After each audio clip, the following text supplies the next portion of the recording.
देखिए, इसके पहले मैं इंग्लिश के टॉपिक में टेंस लेकर के चला था और टेंस में मैंने present tense, past tense, future tense सबका परिचय भी दिया था।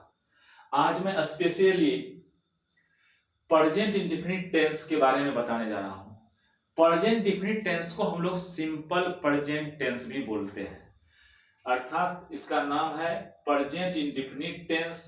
डिफिनिट में निश्चित होता है, इसी में इन लगा दिए हैं तो इंडिफिनिट हो गया, अर्थात अनिश्चित वर्तमान काल। इसी को सिंपल प्रेजेंट टेंस भी लिखते हैं, हिंदी में उसको समान वर्तमान काल कहते हैं। अब समझिए बात को, मैंने पहले ही जिक्र कर दिया था डिफिनेशन के बारे में, आज फिर से दोबारा जिक्र नहीं करूंगा, नहीं तो वीडियो लंबा हो जाएगा। The form of verb that shows that a work is done is called present indefinite tense.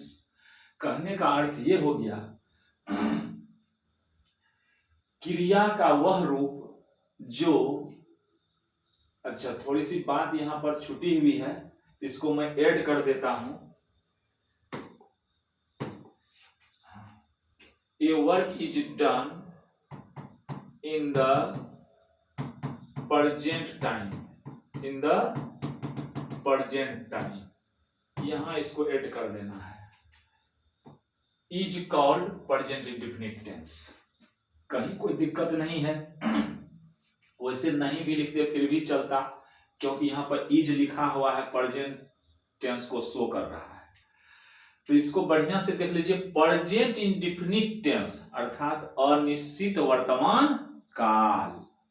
The form of verb that shows that a work is done in the present time is called present indefinite tense.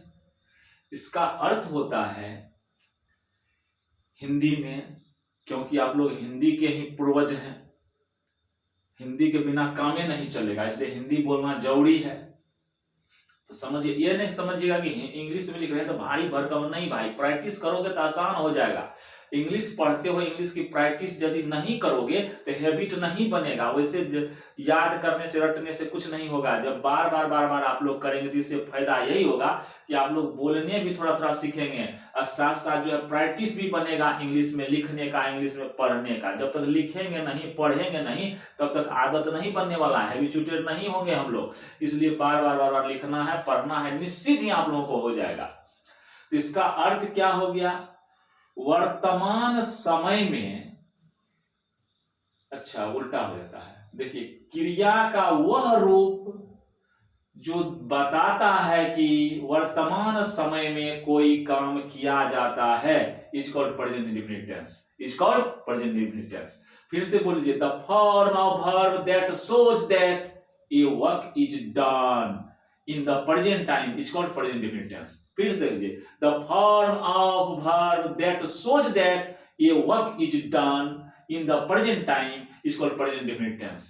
इसका अर्थ तो मैंने पहले ही बता दिया, a work is done, यही sentence मुख है, यही सेंटेंस बताता है कि यह present indefinite tense है। क्या लिखा हुआ है, a work is done, कोई काम को किया जाता है। तो उसमें देखिए ताह आ गया है ना, तो जब ताह आ गया है तो समझिए पहचान भी वही हो गया, ताह ही हो गया। ये वर्क इज डन, इस सेंटेंस ही जो है इसका आधार है। अगर कोई पूछेगा डिफिनेशन, परिभाषा परीक्षा में पूछा नहीं जाता है, लेकिन जानकारी के ख्याल से समझ लीजिए, और उसके बाद मुख्य बात जो है, जो आपको परीक्षा में ट्रांसलेशन के रूप में आता है, उसको ध्यान में रखना है। The form of verb that shows that a work is done in the present time is called present indefinite tense। समझ गए बात को? The form of verb that shows that a work is done in the present time is called present indefinite tense। अर्थात कहने का अर्थ क्या हो गया, मैंने पहले ही हिंदी बता दिया, क्रिया का वह रूप जो वर्तमान समय में ये बताता है कि कोई काम किया जाता है, उसी को हम लोग प्रेजेंट इंडेफिनिट टेंस कहते हैं। एक डिफिनेशन को अगर आप याद कर लेंगे तो जितना डिफिनेशन है, मैं जितना लिखाऊंगा इस तरह से सेटिंग क्या हुआ है कि सब याद हो जाएगा, इसलिए केवल एक को प्रैक्टिस करना है। अब देखिए कैसे बताता है, ही राइट्स ए लेटर, वह एक चिट्ठी लिखता है, वह एक चिट्ठी लिखता है। तो बताइए ता है आया है कि नहीं? जब लिखता है लिखा हुआ है तो क्रिया का यह रूप जो है राइट्स क्या बता है? वर्तमान समय में कोई काम होता है। कौन काम होता है? चिट्ठी लिखने का काम होता है। अब देखिए दे इट वे लोग खाते हैं। The work of eating is done in the present time. That sentence shows that type of position, that type of state. अब देखिए यह सेंटेंस बताता है कि किस अवस्था में जो है काम किया जाता है, वर्तमान समय में किया जाता है। यहां पर है दो ही सेंटेंस को मैंने उदाहरण में दिया है, फिर आगे लिखा हूं। अब समझिए यहां पर इसके रिकॉग्निशन, पहचान। वैसे पहचान से काम नहीं चलता है। अगर मैं लिखूं कि वह खाता है तो फिर ये भी बात आती है वह खा सकता है, तो सकता है वाला को नहीं समझ जाना है कि प्रेजेंट इंडेफिनिट टेंस है, क्योंकि वहां पर भाई यहां पर जाता हूं तो क्रिया में है ता लगा हुआ। लेकिन वहां मैं खा सकता हूं तो खाना में तो ता नहीं है लगा हुआ, खाता तो नहीं लिखा हुआ, सकना में ता लगा हुआ। सकना तो क्रिया नहीं है, वह तो हेल्पिंग वर्ब, वह क्रिया है लेकिन कैसा क्रिया है? सहायक क्रिया है। मेन क्रिया में ता है लगा हुआ होना चाहिए, तब बात बनेगी। क्लियर है? अब देखिए रिकॉग्निशन में होता है पहचान। पहचान क्या है? ता है, ती है, ते है, ता हूं। If in the end of Hindi sentences दिया, वो कह सकते हैं दियज, ता है, ती है, ते है, ता हूं, we should understand that sentence is present indefinite tense. समझे बात को? बात दरअसल यह है जिस हिंदी वाक्य के अंत में ता है, ती है, ते है, ताहू आता है उसको हम लोग प्रेजेंट इंडेफिनिट टेंस समझते हैं। If in the end of Hindi sentences ता है, ती है, ते है और भी होता है या ताहू, we should understand that sentence is present indefinite tense। अर्थात जिस हिंदी वाक्य के अंत में ये सब आ जाए, क्या सब है देखिए तो ता है, ती है, ते है, ता हूं, अगर ये सब आ गया तो समझना है ये प्रेजेंट इंडेफिनिट टेंस है, इसमें कहीं कोई प्रॉब्लम नहीं है। अब देखिए इसको बनाएंगे कैसे? जब पहचान गए तो बनेबो न करेंगे कि वैसे छोड़ देंगे। पहचान गए तो उसको बनाना भी है। सबसे पहले पहचानना है। अरे भाई जब गेहूं का आटा है तो अलग ढंग से बनाएंगे, मकई का आटा है तो अलग ढंग से बनाएंगे। उसी तरह से जब पहचान गए कि कौन सा टेंस है तो उसके लिए स्पेशल जो नियम है इसके मुताबिक उसी हिसाब से चलेंगे। मैंने लिखा है रूल टू ट्रांसलेट, अर्थात अनुवाद के नियम। देखिए एट फर्स्ट में तो सबको जानते हैं कि सबसे पहले सब्जेक्ट को लिखना पड़ता है। सब में यही सिस्टम है। एक ठो आप जान जाएंगे नियम को तो लगभग उसी के अनुरूप दूसरा भी काम कर लेंगे, हल्का लगेगा। V1 देन तब V1 V5। V1 का अर्थ होता है वर्ब का पहला रूप, V5 का अर्थ होता है वर्ब का पांचवा रूप। अर्थात इसमें V1 लगेगा नहीं तो V5 लगेगा, वर्ब का पहला रूप लगेगा नहीं तो पांचवा रूप लगेगा। कहां क्या लगेगा उस बात को मैं चर्चा करूंगा। अब देखिए एंड ऑब्जेक्ट और क्या लगेगा? ऑब्जेक्ट लगेगा। And object are written in the end of sentence, और सेंटेंस के अंत में हम लोग ऑब्जेक्ट को लिखते हैं। सबसे पहले सब्जेक्ट लिखते हैं, तब वर्ब का पहला रूप या पांचवा रूप लिखते हैं, तब ऑब्जेक्ट को लिखते हैं अंत में। क्लियर है बात? इसी को मैंने लिखा है at first subject then V1/V5 and object are written in the end of sentence. अर्थात सेंटेंस के अंत में सबसे पहले मैं सब्जेक्ट अर्थात कर्ता को, तब वर्ब को, क्रिया को, उसके बाद कर्म को, सेंटेंस के अंत में इस कर्म को लिखा जाता है। क्लियर है? सबसे पहले मैंने क्या बोला? सब्जेक्ट, तब क्या V1/V5, और अंत में क्या लिखते हैं? सब्जेक्ट, सेंटेंस के अंत में, वाक्य के अंत में ऑब्जेक्ट को लिखा जाता है। क्लियर है? सबसे पहले सब्जेक्ट, तब वर्ब, तब ऑब्जेक्ट, बात खत्म है। अब इसी को मैं स्ट्रक्चर, इसी को सब बात को समेट करके इतना दूर मैंने लिख दिया। जब एस है तो समझ जाइए सब्जेक्ट है, जब V1/V5 तो समझिए ना वर्ब का पहला रूप, वर्ब का पांचवा रूप, दोनों में से कोई एक होगा। ऑब्जेक्ट है जिसका ओ लिख दिया, समझ जाइए object, subject V1/V5 plus object. Clear है? अब देखिए इसके उदाहरण को मैं लिखा हूं, नीचे में एग्जाम्पल डाला हूं, बढ़िया से देख लीजिए। वह रोटी खाती है, वे लोग रोटी खाते हैं, मैंने क्या रिकॉग्निशन बताया था, ता है, तो देखिए तो ता है, आया है कहीं, हाँ है, यहाँ है, राम बाजार जाता है, तो देखिए ता है, आया है कि नहीं। अब देखिए ती है, तो वह रोटी खाती है, ती है कि नहीं।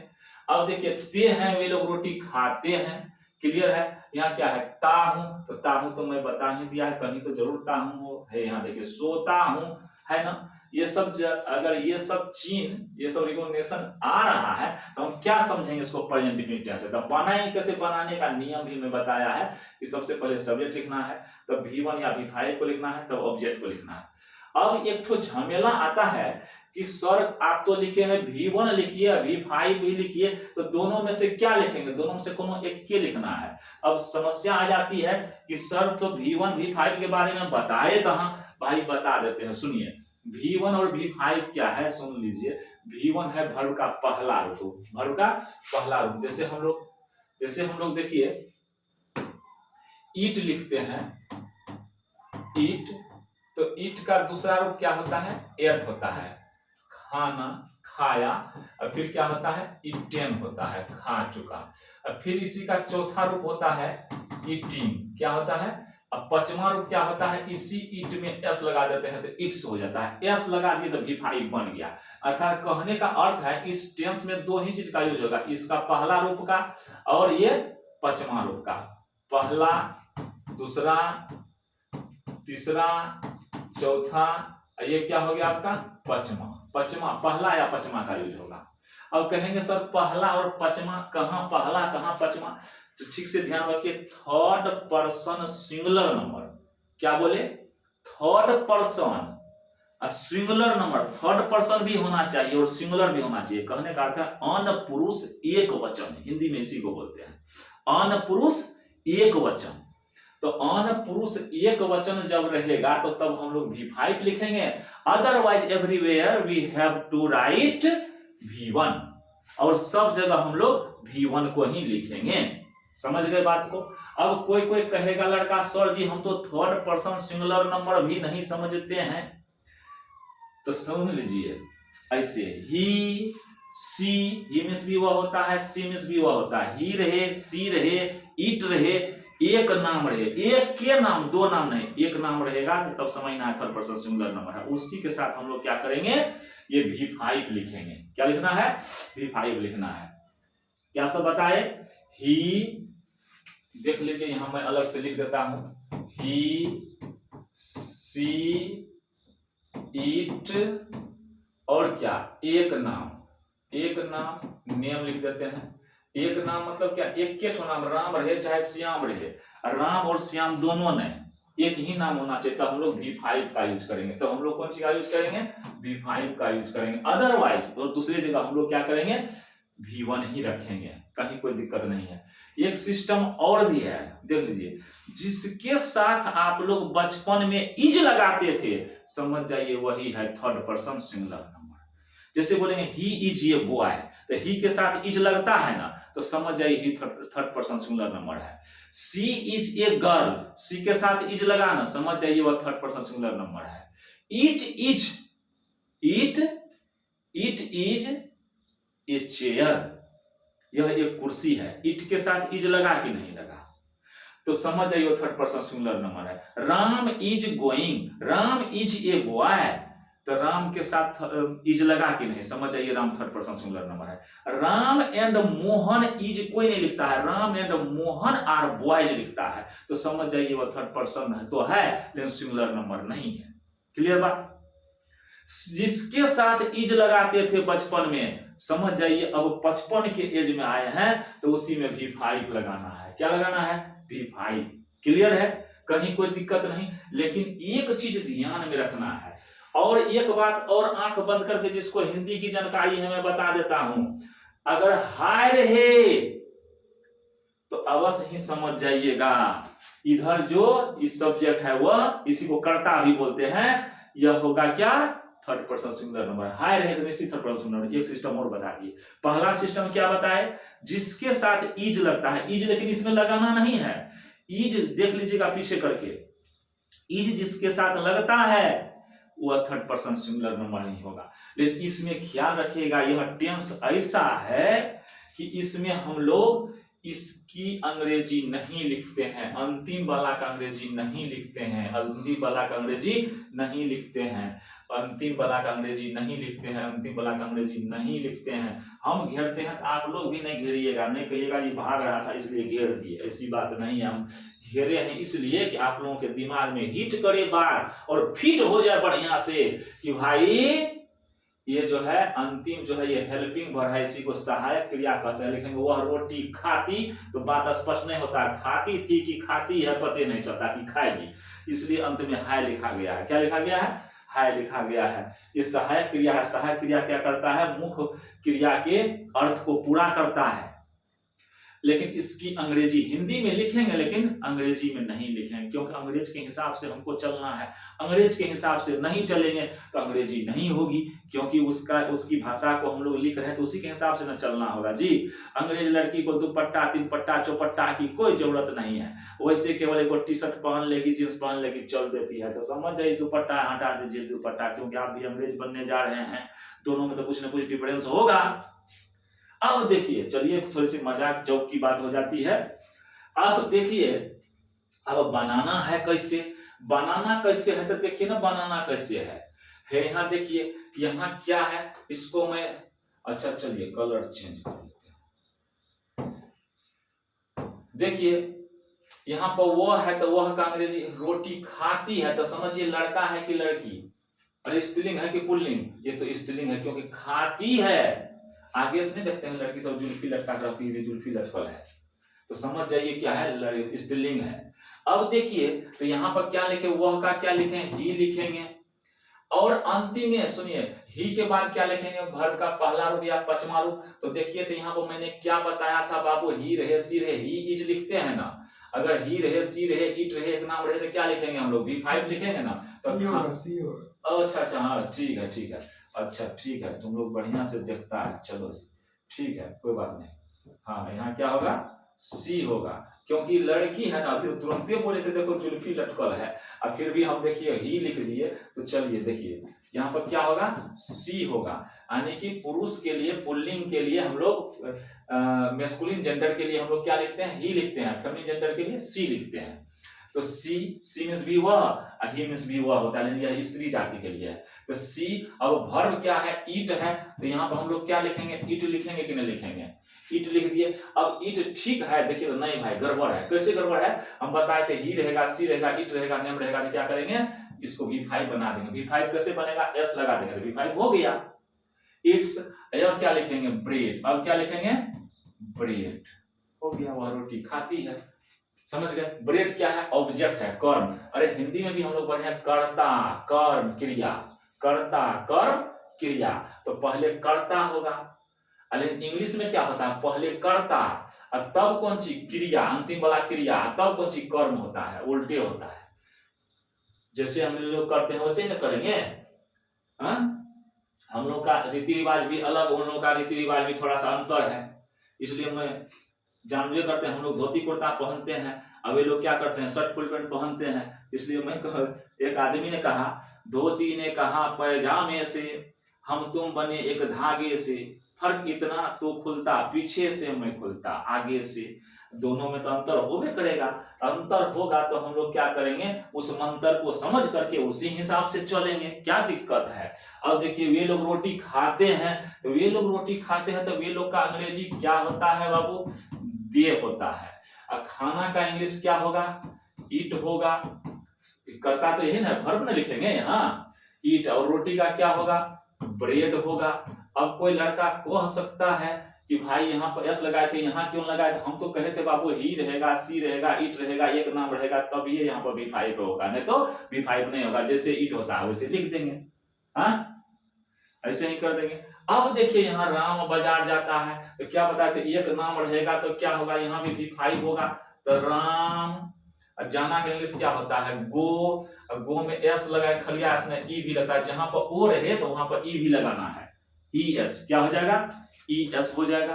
तो गोज, राम गोज, टू क्या हो जाएगा, बाजार है तो बाजार का क्या लिखेंगे, मार्केट लिखेंगे, बाजार का इंग्लिश क्या होगा, मार्केट हो जाएगा, बाजार का इंग्लिश मार्केट लिखेंगे। लिखिए मार्केट, MARKET, मार्केट हो गया। अब बताइए कितना बढ़िया से बन गया, कहीं कोई दिक्कत है? टू क्यों लगा है, ये तो प्रीपोजिशन की बात है, ये इस बात को अभी नहीं बताऊंगा तो जेल में पड़ जाएंगे हम, लंबी चौड़ी बात हो जाएगी। जहां जाना, फिर भी बताता, जहां जाना होता है ना, बुझ जाइए उसके तरफ उंगली हम लोग घुमा देते थे। टू भी उंगली है, जिस जगह पर जाना है ना उधर टू लगा दीजिए। उसके पहले इशारा किया कि हम उधरे जा रहे हैं, जा रहे तरफ, टू बता इशारा करता है उधरे जा रहे हैं। अब देखिए राम और मोहन बाजार जाते हैं, तो यहां पर हम क्या लिखेंगे, राम एंड मोहन। हाँ, जाना का इंग्लिश गो होता है। अब यहां तो गोज नहीं लिखेंगे, बताए थे एक नाम रहेगा तब ना हम भाई पे V5 लिखेंगे। Ram and Mohan go to, क्या होगा, मार्केट हो जाएगा। ठीक है, Ram and Mohan go to market, यहाँ पर एस लगाए नहीं लगाए, क्यों, डबल नाम है, बहुवचन हुआ अर्थात प्लुरल हुआ, इसलिए थर्ड पर्सन सिंगुलर नंबर नहीं है, थर्ड पर्सन तो है, सिंगुलर नहीं है, हम पहले बताए थे। इसके साथ राम एंड मोहन आर होता है, राम एंड मोहन इज नहीं होता है। जब इज लगता है तब हम क्या करते हैं, यहाँ पर तो राम इज लिख सकते हैं, इसलिए यहाँ पर V5 लिखे हैं। जहां पर इज लगेगा समझना है, वही थर्ड पर्सन सिंगुलर नंबर है और उसमें V5 होगा। अब देखिए एक सिस्टम, हम तो कितना बढ़िया से पहले सब्जेक्ट लिखे हैं और तब क्या लिखे हैं, देखिए वर्ब लिखे हैं गो, जाना क्रिया है तो जाना को गो लिखे, और कहाँ जाता है, बाजार, तो बाजार को मैंने लिखा। इस तरह से सीरियल जैसे बनाने का नियम मैंने लिखा था वैसे ही बनाया है। यहाँ पर देख लिए तो बाबू सब्जेक्ट, तो सब्जेक्ट दे है, वे लोग है तो दे लिखेंगे। अब V1 V5 है तो क्या लिखेंगे, यहाँ पर खाना के लिए क्या लिखेंगे, ईटन लिखेंगे, V1 लिखेंगे नहीं। हाँ, और फिर क्या है, ऑब्जेक्ट क्या हो गया, कर्म क्या हो गया, परेड हो गया, लिख दिए, कहीं कोई दिक्कत नहीं। अब एक सिस्टम और हम आप लोगों को बताते हैं, इसका इंग्लिश तो कभी भी मत लिखिएगा, इसका इंग्लिश लिखना बहुत जो है गुनाह हो जाएगा, समझे बात को। इसकी इंग्लिश जो लिखिएगा उसको पर पंचायत सब बैठ जाएगा, इसलिए हाय हूं का इंग्लिश कभी भी इसमें इस टेंस में नहीं लिखना। और दूसरा टेंस में और चलेगा, पास्ट इंडिफिनिट में भी नहीं होता है, प्रेजेंट इंडिफिनिट में भी नहीं होता है, इंडिफिनिट को वैसे फ्री छोड़ देना है और लिखना है। इसके लिए नियम बता रहा हूं, सब में नहीं यही काम कर देना है, सब में यही काम करेंगे तो गड़बड़ हो जाएगा। ठीक है, अलग टेंस में अलग रूल है। अब समझिए बहुत भारी भी रूल नहीं है, इसी से मिलता जुलता सब कुछ चलेगा। अब देखिए हम एक सिस्टम बताते हैं हम लोग को, जिसको कहिएगा सर जी स्ट्रक्चर तो याद नहीं रहता है, तो जब स्ट्रक्चर याद नहीं रहता है तो इसके लिए भी हम सिस्टम बता देते हैं। बढ़िया से देखिए आप लोग, सुनिए। सबसे पहले क्या करना है, अच्छी तरह से देख लीजिए। तुम है तो तुम का इंग्लिश लिख दीजिए, लिख दिया कि नहीं लिख दिए, तुम का इंग्लिश क्या हो गया, यू हो गया। तुम का इंग्लिश क्या, कैमरा नहीं काम कर रहा है, हाँ यू लिख दिए। अब देखिए अच्छी तरह से कि हो है का तो इंग्लिश नहीं लिखना है, हम घेर दिए हैं। अब क्या करना है, शुरू वाला का इंग्लिश लिख दीजिए, अंतिम से शुरू कीजिए, इधर आ जाइए। ये भी सिस्टम है, अब बहुत जगह यही सिस्टम चलेगा, काम करता है। जिसको कुछ नहीं आता है, स्ट्रक्चरों नहीं याद रहता है, कुछ नहीं याद रहता तो वो क्या करेगा, इसका इंग्लिश लिख दीजिए, अंतिम में अब क्या है, खाते, इसका तो छाटिए दिए हैं वो का, तो खाना का इंग्लिश क्या होगा बताइए, तो खाना का इंग्लिश तो आपको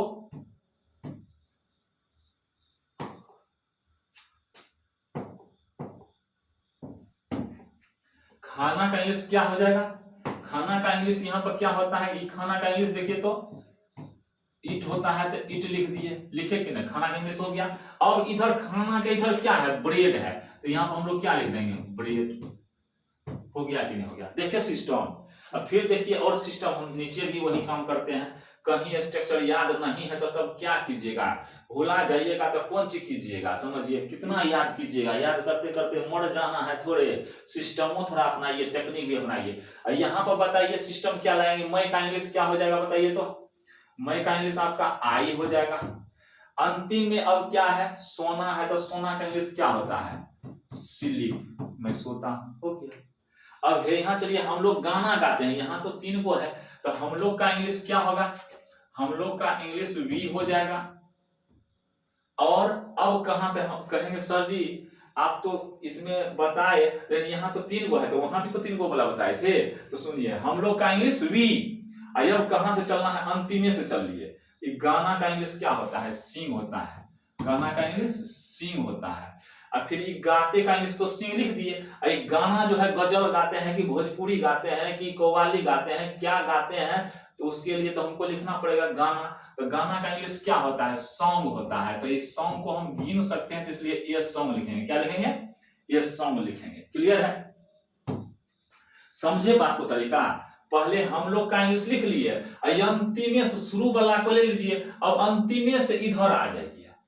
तो हम लोग का भी इस गाना का क्या होगा, सिंग। इस गाना का कौन सी गा रहे हैं, ये सॉन्ग।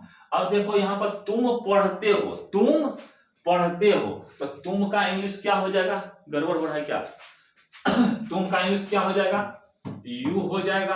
अब पढ़ना का क्या हो जाएगा, रीड हो जाएगा। बस हो गया। कहाँ कुछ है, कुछ है। स्ट्रक्चर नहीं भी याद रहेगा फिर भी काम चलेगा कि नहीं चलेगा, खूब बढ़िया से चलेगा। चलाइएगा तब ना चलेगा, चलाना नहीं चाहिएगा तो कैसे चलेगा। अब यहाँ भी देखिए वही सिस्टम लागू करे तो नहीं होगा भाई। वह का इंग्लिश सी, अब कहां से चले, अंतिम में से चलिए, वह का इंग्लिश सी हो गया। अंतिम में अब क्या है, खाना, तो खाना का इंग्लिश इट्स होता है। और रोटी तब है, इसके बाद रोटी है तो रोटी लिख दिए। यहाँ देखिए वे लोग रोटी खाते हैं तो वे लोग का इंग्लिश क्या होता है, दे है, तब अंतिमे से लिखिए, खाना से स्टार्ट कीजिए, खाना का इंग्लिश ईट, खाना के बाद रोटी है, रोटी का ब्रेड हो गया। अब यहाँ देखिए, यहाँ भी वही सिस्टम है। देखिए राम बाजार जाता है, तो राम का क्या लिखेंगे, राम ही लिखेंगे, राम या जी राम। राम का क्या होता है, राम बाजार जाता है, तो राम का क्या लिखेंगे, राम ही लिखेंगे। अंतिम से आइए, अंतिम में क्या है, जाना, तो जाना का इंग्लिश क्या होता है, गो होता है, तो गो का तो हम V5 में लिखेंगे, गोज। अब फिर बाजार का टू मार्केट लिख दिए, बाजार जाता है। पहले समझ गए ना बात को, पहले शुरू वाला का इंग्लिश लिख दीजिए, अंतिमे से है यहाँ तक आ जाइए जहां तक नहीं लिखे। राम तो लिख दिए ना, अब क्या बचा, जाना और बाजार। तो जाना का इंग्लिश पहले लिखेंगे गोज, तब बाजार का मार्केट हो गया।